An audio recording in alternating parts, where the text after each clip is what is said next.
Hi friends, hello, welcome to my channel.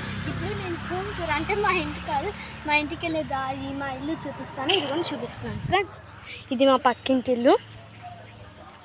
వీళ్ళు చెట్లు పెంచుతారు. ఇదిగోండి, అది మా ఫ్రెండ్ నాగలక్ష్మి వాళ్ళ ఇల్లు. ఇదిగోండి, తినే మా ఫ్రెండ్ నాగలక్ష్మి, నా బెస్ట్ ఈ ఊర్లో. ఇదిగోండి ఫ్రెండ్స్, ఇప్పుడు మా ఇంటికి ఈ చెట్లు, ఈ పొదలు, అది ఈ పొదలు, ఇదిగోండి అదే మా ఇల్లు.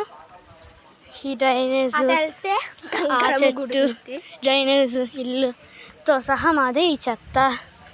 ఈ ఇల్లు మొన్నే కొనేసాం మేము. ఇదిగోండి ఫ్రెండ్స్, ఇక్కడి నుంచి మొత్తం ఇల్లు ఉండేవాళ్ళు ఒక ఆమె ఉందన్నమాట. ఇదిగోండి, ఇక్కడ మేము పంపు పట్టుకుంటాం. ఇప్పుడు నేను మీకు మా గంగానమ్మ తల్లి గుడి చూపిస్తాను. ఇదిగోండి ఫ్రెండ్స్, మా గంగానమ్మ తల్లి గుడి బాగుందా? మీకు కనుక వీడియో నచ్చితే లైక్ చేసి, షేర్ చేసి, సబ్స్క్రైబ్ చేయండి. Thank you.